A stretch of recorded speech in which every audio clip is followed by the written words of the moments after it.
Constructive writing project. This is the second project. Last year, I did the story, and this is going to be kind of like a prequel, but more towards the butterfly effect, where what if there was one thing that was different? How would last year's story have changed? So let me start today with chapter 1, Moving and Day. In August 1989, Akemi's first name means bright and beauty. Ohara, her last name means big field. Her parents and her younger sister Emma's name means reliant and jasmine, drove to public university in San Francisco, California. They wore a blend of clothing that came from care packages from Japan, as well as Kmart's Blue Light special deals, akin to today's Walmart. They drove in the family's circa light blue 1975 Chevrolet automobile. This car model was a subdued, fuel-conscious luxury car. The reason was due to the oil crisis of 1973 and stricter fuel emissions. Authors note, research this event and world history. Basically, the companies that export oil imposed an embargo on countries that supported Israel. Canada, Japan, Netherlands, United Kingdom, United States. Later on, they added the countries of Portugal, Rhodesia, and South Africa. To put things into perspective, the United States was going through the impeachment trial of the president's role in the Watergate scandal that eventually led to his impeachment.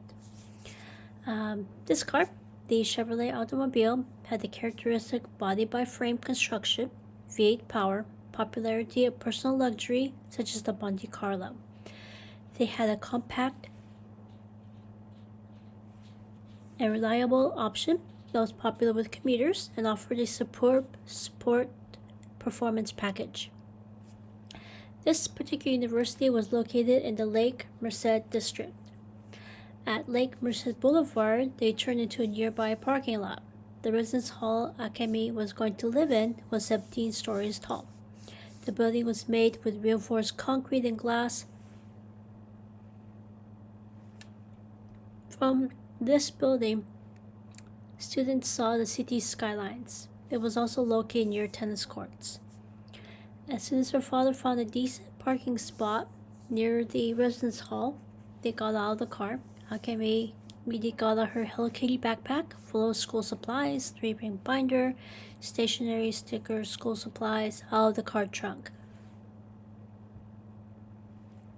She also got her desk lamp, suitcase full of clothes, box full of bath, laundry, cleaning supplies.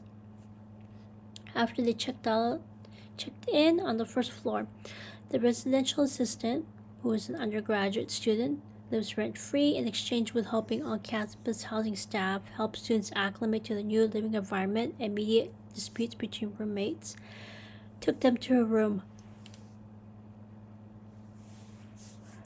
It was a small room with carpeted flooring, stucco walls and ceiling, overhead fluorescent lighting, bunk beds, 2 desks, chairs, walk-in closet, and a small window that can be opened from the inside. Down the hall was a shared co-ed bathroom, shared living room. Akemi's father did not like this arrangement, but what could she do? At this time, the residential assistant showed Akemi how to use her keycard. She asked what would happen if the power went out. The assistant replied, "They have a master key card that will open all the doors. The technology is not dependent on electricity."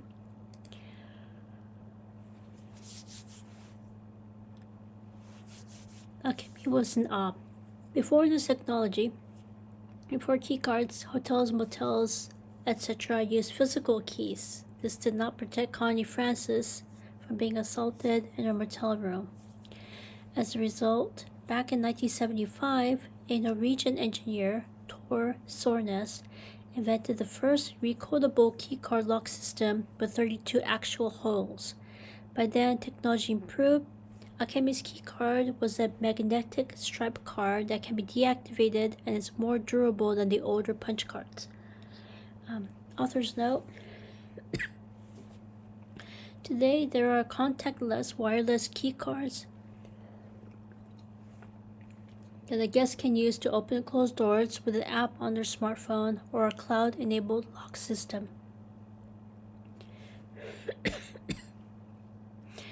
Once Akemi said a quick hello, to her new roommate and her parents, she started loading boxes. On her wooden desk, Akemi put her desk lamp. At this time, she saw a small rectangular cardboard box about the size of one of those old Kentucky Fried Chicken takeout containers on her desktop. Her roommate explained that it is a welcome kit / swag bag. This box contained travel size of various toiletries, manufacturer coupons, and a 10% discount at the university bookstore. For example, school supplies, but not textbooks, not electronics. When Akemi saw the tampon, she had a perplexed look. Much to her relief, her roommate asked if she's going to use it. After she shook her head, her roommate asked if she could use it. At this time, she gave the tampon to her roommate, but the roommate gave Akemi her sanitary napkin. Upon looking deeper into her box, she found a lanyard with a keychain in it. She immediately affixed her key card to the keychain and hooked it onto one of the belt loops that were on her pair of denim jeans that she was wearing. After she got everything into her dorm room, her father drove Akemi and her family to a nearby Japanese restaurant. As she did in years past, when they got some sashimi sushi, Akemi's mother used the piping hot green tea to remove the wasabi, so Akemi and Emma could enjoy the raw fish without the spicy condiment. At this time, Akemi's father reminded her the reason the government of Japan allowed him to leave the country and immigrate to the United States is because he never attended any of the student protests when he was a university student. So he advised her to avoid joining student protests. Since Akemi cannot afford to do anything in her host country that will bite her later on, she nodded. Before her parents and younger sister left to return to their hometown, Akemi went through her checklist. At this time, her mother gave her an extra prepaid landline telephone card in case of an emergency. She has to call home. Akemi put on her top desk drawer for safekeeping. Upon making certain Akemi is settled, they did a long goodbye with promises to meet again the following weekend. There was one thing about the living arrangement Akemi did not like. Although the rooms were single-sex, female only, or male only, the restrooms were co-ed. Granted, there were partitions separating the toilets from each other, and there were doors, obviously. However, the bathtub shower room part did not have any partitions. At this time, Akemi had a remote understanding of what Japanese Americans went through during the war in internment camps. Their toilets and shower rooms did not have any partitions during the first few months of their incarceration. Later on, she learned that the same construction company that builds state and federal prisons also builds public schools, colleges, and universities. She wasn't surprised. So that evening, she set up an impromptu meeting with her dorm mates regarding how they're going to bathe. Fortunately, one of her male neighbors lived in the same residence hall the previous academic year, so he had sound advice on how to navigate this shared bathtub, shower room, no partition situation. Still, Akemi did not like this arrangement. Fortunately, her room was next to the bathroom, so she quickly picked up on each person's bathing schedule, and as she scheduled her bath time when no one else was using the bathtub shower. While Akemi was unpacking, her roommate was doing the same thing, so they engaged in small talk. She could tell why on-campus housing put them together in the same room. They had a lot in common: daughter of Asian immigrant parents, younger sibling. They also had similar interests in music. However, something was off about this roommate. While Akemi was a good Japanese daughter, her roommate was rebellious and went against everything her Asian immigrant parents expected. Akemi could also tell that her roommate's mother was trying to be motherly, but the roommate wasn't having any of it. She also learned that there was a public university in her roommate's hometown. Akemi wasn't surprised her roommate chose to attend a university as far away from her toxic parents as possible. Akemi did the same thing, so she was close enough to where she could hop onto a Greyhound bus if her parents had a family emergency. However, she lives far enough away that her parents won't visit her every weekend. Granted, part of Akemi did understand where her roommate was coming from. Growing up, she went home every day after school to an empty house. Her parents were grossly underestimated how much money it would take to raise 2 children outside Japan. As a result, as soon as her younger sister started kindergarten, her mother returned to work part-time. A year later, she returned to work full-time. Until then, she was working from home, making arts and crafts, and selling her wares at the weekly garage sales. And yes, they live in the house that had the garage. The money she made afforded them weekly trips to the neighborhood Asian grocery store. As soon as her mother started working full-time, Akemi's anger started. In addition to coming home to an empty house, she had to do all the cooking for her and her younger sibling, set the table, wash the dishes, dry the dishes, put dry dishes back in the kitchen cabinet. Her younger sister never lifted a finger. Once she was able to read enough English, she went to the local public library to check out various cookbooks. From the cookbooks, she learned how to make various entrees, from homemade pizza rolls to easy jambalaya. In terms of salad, she learned how to make a wide range from grilled chicken ramen salad to strawberry salad with poppy seed dressing. She also learned how to make various desserts from cinnamon monkey bread to chocolate pudding.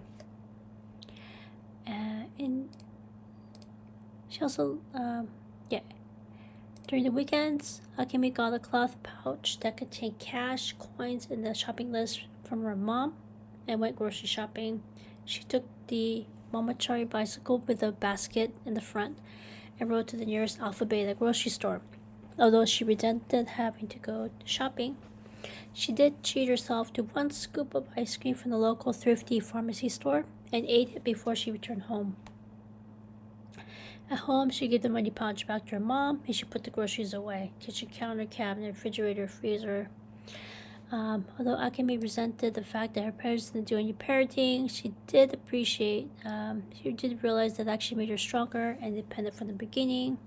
Plus, when her younger sibling was born, she learned early on her parents are not going to be her unpaid maid. She also learned that her father's not going to pay her rent or living expenses for the rest of her life, so she partly did appreciate the fact that they weren't hands-on parents. However, her freeloading younger sister Emma was an unresolved issue. Regardless of how many times she got mad at her parents for not parenting her younger sister, they did absolutely nothing. Instead, they laughed and nicknamed her younger sister Princess.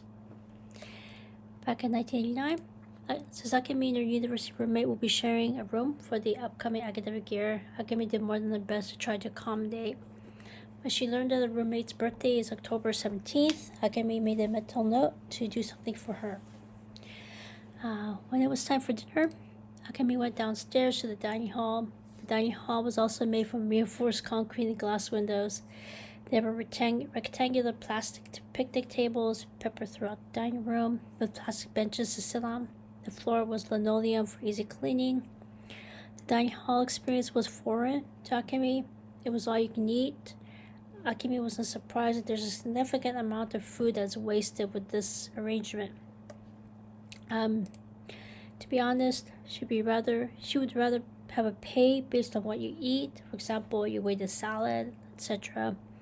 She made a mental note to talk to the on-campus housing administration about this before the academic year ends. The food was all American, just like the recipe she made growing up. So Akemi did more than her best to try to eat mostly, air quotes, healthy food. Although most of their food choices weren't healthy, and they used fresh produce that was grown with chemical pesticides and fertilizer. After she went through the cashier, passed her student identification card, which is also her meal card, she looked for an empty table and chair and sat down. Almost immediately, there was a table nearby that looked like a United Nations. There were people who were obviously European Americans, some Latin Americans, and a Japanese American. The Japanese American introduced himself as Wayne Kobayashi. And what Kobayashi means small forest. When he asked her to consider joining him and his friends, Akemi introduced herself, accepted the invitation. Almost immediately, she found a new circle of friends. In getting to know each other, she learned that Wayne's parents and two younger siblings are from neighboring South Bay. Akemi thought this was odd since he could have commuted. However, she let the matter go. For Akemi, her parents and younger sister lived about a 2-hour drive away, and with bad Bay Area traffic, it made sense for Akemi to just live on campus. Plus, on campus has security, which was the deciding factor for her parents. When Wayne saw what was on her meal tray, he immediately commented that her salad looks, air quotes, pretty. She thought that was an odd thing to say. She was trying to add different vegetables and nuts with the least amount of dressing. However, being respectful was important to her family, so she thanked them for the compliment. The first few days were spent attending various new student orientations, registering for classes, and getting the student ID card, obviously. Buying textbooks, school supplies at the university bookstore. At this time, she bought a box of pre-stamped envelopes just in case of an emergency. By then, a 1-ounce envelope required a 25-cent postage stamp. As of July 12th, 26, it's now 82 cents per ounce. And she bought a set of stickers with the university's logo on it. And she used the coupon that was in her welcome box swag bag from her dorm room to pay for it. She also uses time to adjust to a new housing environment and neighborhood and living away from her parents. It was a very good thing that she had the younger siblings, so she already knew that her parents won't be with her forever. However, she knew that she has to adjust to a new lifestyle. It's most likely she's going to marry somebody who was born and raised by parents who were born and raised in this country. That was a question she had growing up in this country. High school, there were about a dozen other Asian Americans. All of them dated only European Americans. None of them even looked at her. She wasn't surprised. One of the classes she took was a women literature class where they read Chiaki Houston's autobiography for Road to Manzanar. After Japan attacked Pearl Harbor, Japanese Americans were forced to create the new non-xenophobic Japanese American identity. In her hometown, the next generation were not only expected to be straight, they were also expected to marry somebody who is not their own kind and make mixed-race grandbabies. That left her, the daughter of Japanese immigrant parents, who maintained their xenophobia and homophobia from the motherland from marrying somebody from her hometown's Japanese American community. And growing up in a part of California with few Asians, she grew up listening to her parents singling out other Japanese American families who were not good marriage prospects either. It was times like this where she wondered why they left Japan in the first place. How is she supposed to marry her own kind when her own kind and her hometown is not the right people to be her parents' in-laws? However, she put this question on the back burner since she needs to focus on school and somehow prove to her parents that they chose the right country to live in. During one of those rare times when she and Wayne were the only two in the dining hall, she did confess that he saw her as a marriage potential. She was confused. Every Japanese American in her hometown actually dated somebody who didn't have any Japanese ancestry. So when she carefully pointed this out to him, they had a serious discussion. Much to her relief, he allowed her to put him in the friend zone. There was also one other reason, which she didn't tell him. She realized, although his parents and siblings aren't xenophobic, she could tell by his narrative that they are homophobic and toxic, the same as her parents and the younger sibling. Granted, as far as Akemi knew, none of her family are gay. However, she didn't want any in-laws who were the same as her parents and younger sibling. The day before classes began, Wayne introduced Akemi to the on-campus sauna. Although she was not comfortable, she bought a swimsuit and a t-shirt at the campus bookstore and tried it on. It was a co-ed sauna. Everyone had their swimsuits on. After taking a quick shower to clean herself and shampoo her hair, she wrapped her hair with a bath towel, took a leap of faith. Much to her relief, everyone was professional. She actually felt the stress melt away as she sweated. She became so calm that she was sad when she had to leave. At this time, she made a mental note to finish each school day with a sauna. Before long, the next new academic year started. She was busy with classes. University was completely different from high school. In high school, they had about 6 classes, went through each class in 1 year. At the university, they were on the semester system, so they only had 15 weeks to learn each subject. It was a whirlwind for Akemi. In addition to an incoming freshman course, she also enrolled in the Women Gender Studies class, Introduction to Public Health, and the music course, Piano Instruction. She also took a martial arts course as an elective. This class was something she wished her hometown's public education system had. There was one other thing about this class. In addition to physical self-defense, the professor also taught his students about verbal and social self-defense as well. Since her parents were hands-off, she knew she had to watch her own back because her parents' younger sister sibling weren't going to protect her. And she grew up hearing so many children being allegedly kidnapped. Granted, if that was the case, she wasn't surprised. Most of her classmates went home to an empty house. So if a would-be kidnapper wanted an easy victim, there were a lot of unsupervised children in her neighborhood. When the parents expressed concern about her and her younger sibling becoming a victim, again, Akemi was perplexed. If they were really worried that their foreign-born children might be kidnapped in this country, then why did they come to this country in the first place? Everything her parents told her did not make any sense. There was at least one other reason for why she chose to take this class as well. She had the propensity of being clumsy and tripped and fell on the sidewalk one too many times. To be honest, there was one classmate in her middle school who deliberately caused Akemi to fall. However, seeing her limp away and their classmates publicly shamed them, they stopped being mean to her. Much to her relief, the first lesson was how to fall down with least amount of injury. Between classes, she practiced on the on-campus lawn and in her dorm room whenever her roommate wasn't there. That wasn't the first incident. In grammar school, she got into a fight with one of her classmates who was trying to take a toy away from her. In that struggle, she got a small cut. She went to the nurse station to get cleaned up and bandaged. The school principal walked in and asked her to tell them who did this to her. She was perplexed. Her parents never intervened whenever she and her younger sister had a spat and one of them got physically hurt. As a result, she didn't understand why the school principal got involved. The same thing happened at middle school. When she went to the nurse station to get cleaned up, the principal also got involved. Much to her embarrassment, they called her mother. Her mother got mad at Akemi for not ragging on her classmate for injuring her. Akemi wondered why the public schools in this country don't realize it's normal for kids to get injured. It isn't a justifiable reason to get the child's parent involved, especially students with parents who are hands-off from the beginning. Akemi also had one additional gripe about middle school. so much stuff.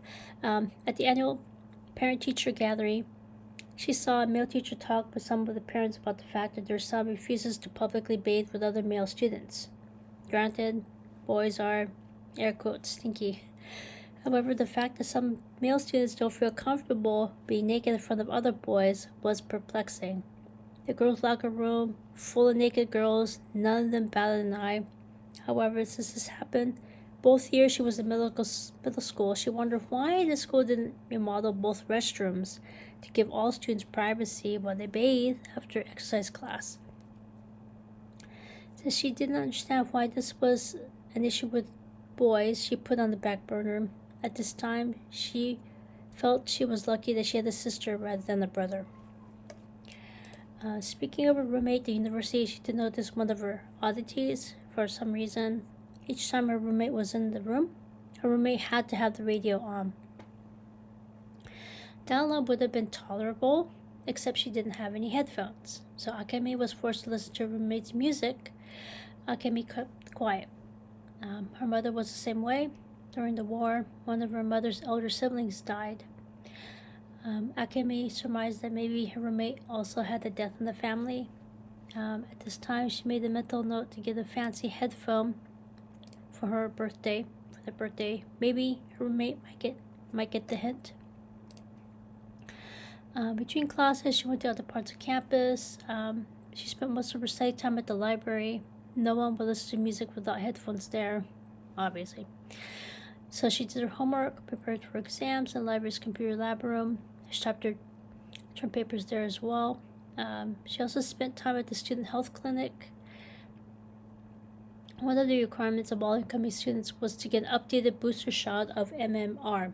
That's measles, mumps, and rubella vaccine. Akemi wondered, what about the other California residents who won't attend a public university? Does that mean that they won't get vaccinated? As she didn't have an answer, she put down the back burner as well. As she was leaving, nurse practitioner asked her to wait. Her name was Ona. Ona means lamb. Murphy means sea warrior. And Kelly means bright-headed warrior or strife. After asking Akemi's job history, she admitted she was a volunteer at the hospital in her hometown. Ona gave her a student diploma application. They were in need of a student assistant to man the front desk. Much to Ona's relief, Akemi worked at the front desk of her hometown's hospital. Later on, she learned that the student they just hired had, air quotes, accidentally breached patient confidentiality and had to be let go. That evening, Akemi used her prepaid telephone card, used the on-campus landline telephone to call her parents. She asked her father to bring her birth certificate, driver's license, passport, vaccination records. Although her father didn't like his daughter working while going to school, he acquiesced. Long story short, with a recommendation letter from the director of volunteers at the hospital, Akemi got a part-time gig at the student clinic. She was not surprised that the nurse practitioner was one of the granddaughters of the matriarch of the Murphy family.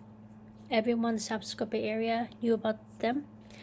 1906, there was a devastating earthquake and the second wave of the bubonic plague.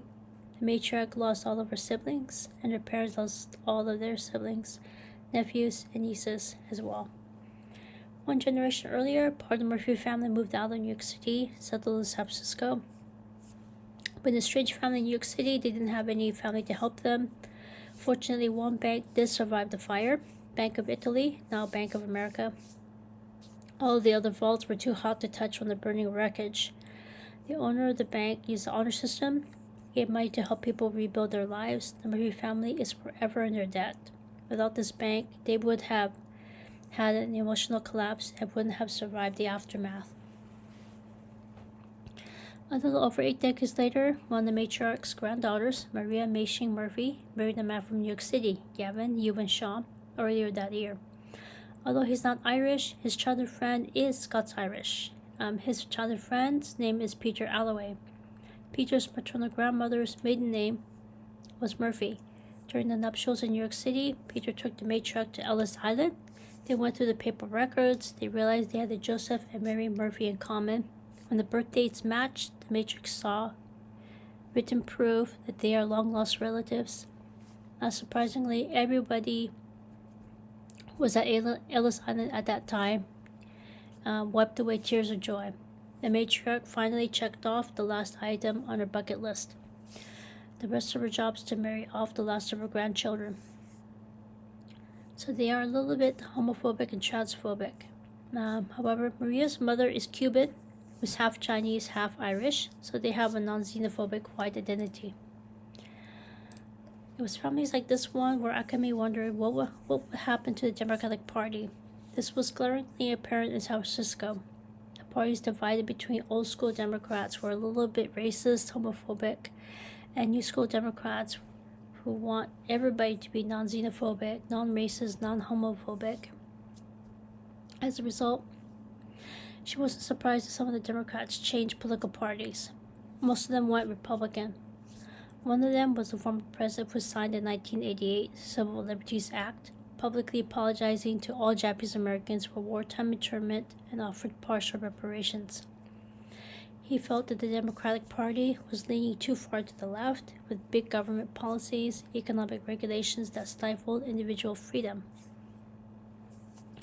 Authors note the current administration changed political parties due to political pragmatism, evolving personal ideologies, and strategic realignments to win elections. So just because a person is a Democrat doesn't mean that they're not xenophobic, racist, homophobic, transphobic, etc. When Akemi was about to go through objects in a small tray at the front desk of the student clinic, she stopped short of picking them up. The tray was full of wrapped, air quotes, protection. Akemi blushed. At this time, she remembered something about her high school. Although they quickly allowed a vending machine that dispenses sanitary napkins in the women's restroom, the debate got heated regarding whether or not to install vending machines that dispenses protection in both male and female restrooms. Since Akemi's parents are traditional, it was a non-issue for her. She's saving herself for marriage. Not surprisingly, she had a perplexed look on her face as school administrators and parents continued to argue over this issue, the high school. Before she left the student health clinic, she stopped by the bookshelf that was next to the front door. It was a book that caught her eye, the 1984 edition of The New Our Bodies Ourselves by the Boston Women's Health Book Collective. Since there were a few hours before the next meal, Akemi went to the university's library to check out that book. When she went to the card catalog, she saw that they had one copy that was still on the shelf.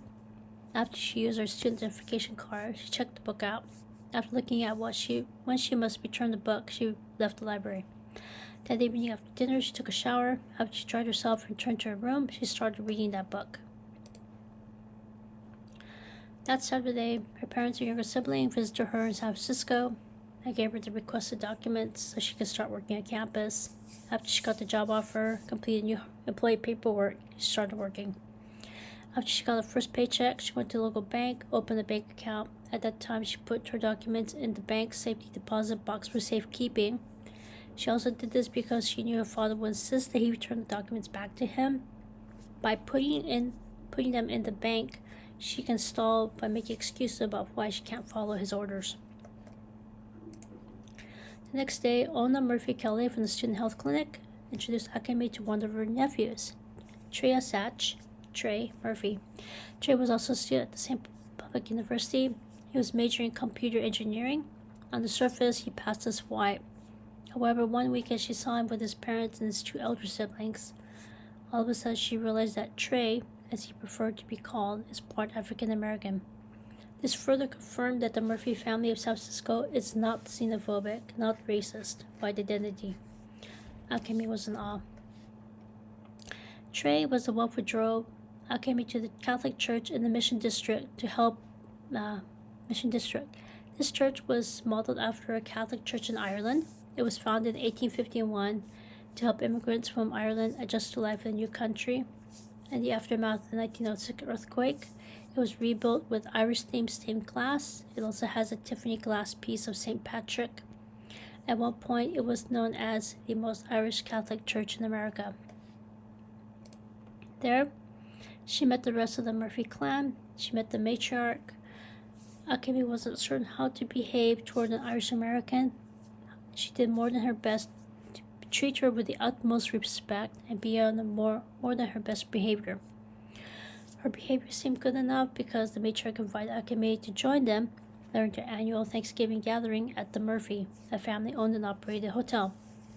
Since Akemi wasn't Catholic, she respectfully sat at the back pew and stayed there while the rest of the congregation walked to the front to receive the Eucharist. Also, the Murphy family learned that Akemi is not a natural-born citizen. Since their newly married granddaughter's mother, Angela Mayhua Murphy,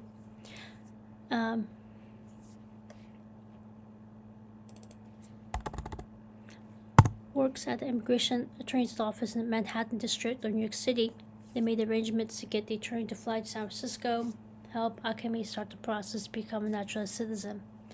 This will make it easier for Akemi to get a job in this country. The rest of the month, Akemi got a chance to get to know Trey better. When she asked him why his parents and elder siblings do not live in San Francisco, he replied, gentrification. He explained that African Americans are overrepresented in the crime rate in the city. As a result, the county solution was to raise housing prices so high that they can no longer live there. As a result, all they're doing is moving the air quotes problem somewhere else. Although Kim was disappointed, she wasn't surprised. Same thing is happening to her former hometown.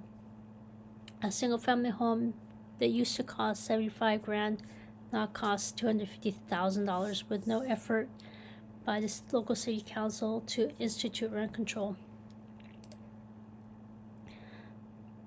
In her former high school, Akemi's classmate used an Apple Computer Inc. Macintosh SE personal computer to put the yearbook together. Other than that, she really did not know that much about computers. Much to her relief, Trey had a lot of insight into this relatively new technology. He talked for hours about the history of IBM PC-compatible computers. He himself grew up with CompuServe Access at his family home growing up. 1969, it started as a time-sharing and remote access service marketed to corporations. It was the first major online service provider in this country. Although it was originally a computer timeshare service, in the 1980s, it pioneered consumer access to electronic mail, email, forums, and internet access. In 1987, it developed the graphics interchange format, which became the standard for image sharing. As Trey talked, Akemi could tell that he was passionate about technology. He also helped her learn how to use the university's Telnet system. It allowed users to connect to and manage remote computers, routers, services via a command line interface, typically over port 23. It was text only. Akemi mostly used this to communicate with the professors and classmates about coursework. However, she saw Trey also use this to connect with MUD, multi-user dungeon online games that are text only. She was in awe. Before she left, he gave her an introduction to MS-DOS, printed out a list of commands to use with his computer software.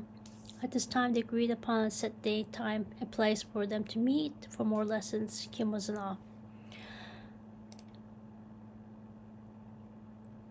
When she asked him about the laws, the rules regarding what people can and cannot do on this new technology-based service, he said that the internet is evolving rapidly. Kim surmised,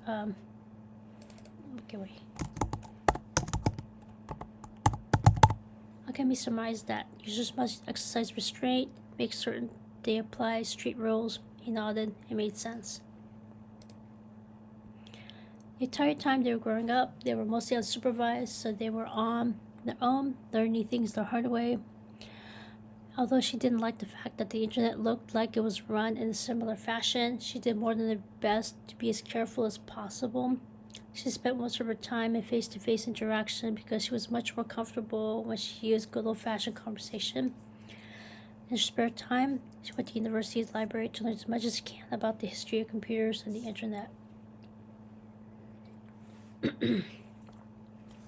In mid-September, the immigration attorney drove Akemi to the nearest Department of Immigration and Naturalization building at San Some Street in the financial district.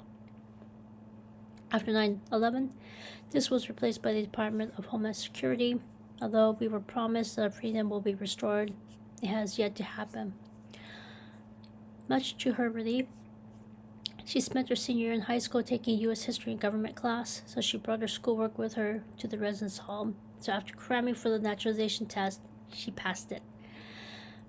When Akemi and the attorney went back to the front desk, the clerk scheduled her swearing-in ceremony for the following year.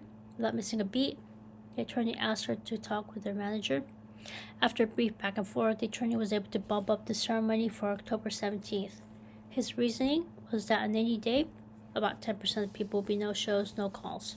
So there isn't any reason why her swearing-in ceremony has to be delayed. The attorney made a mental note to return to San Francisco to make certain that everything goes smoothly. After Akemi thanked him for all of his help, he excused himself. There was one more thing that happened at the residence hall. they had a workshop about homophobia that was organized by one of the residential assistants. Akemi chose not to attend. When Akemi's residential assistant approached her and asked her for an explanation, Akemi carefully told her that she doesn't have any problems with what people do in the privacy of their room. However, she does not agree with the tactic of being in your face about it. Instead, she said that she's taking a women and gender studies class that semester. In that class, she learned that women, ethnic minorities, and gay people had to fight for the right to use public restrooms. Much to her relief, they got the message, never brought up the subject again. Later that semester, she went to one of the university's academic building restrooms. A person who was trans walked in. The person who ran the homophobia workshop screamed and ran out of the restroom. Akemi carefully told the trans person, hypocrite. The trans person was at a loss for words. Akemi let the matter go since she did not know what she could have said differently. Also, between classes, she noticed an office next to the university's bookstore. When she walked in, she was stunned. This campus has a travel agency office as well as a haircut salon. By then, her hair was not only growing longer, she also developed split ends, so she made an appointment and used some of the money from her job to pay for it. Okay. This is a lot of information, a lot of characters. So, if you would like, maybe rewatch this video. Maybe get a little notepad, something to write with. Write down each of the characters, names of each of the characters, the background information. But yeah, as I'm going through the story, I'm going to try to keep reminding this person is from this place, and this is their title, their student, or they work at the student health center, or this person works at the she met this person at the on-campus dining hall, things like that. So let me know what you think, and in a week or so I will introduce the second chapter.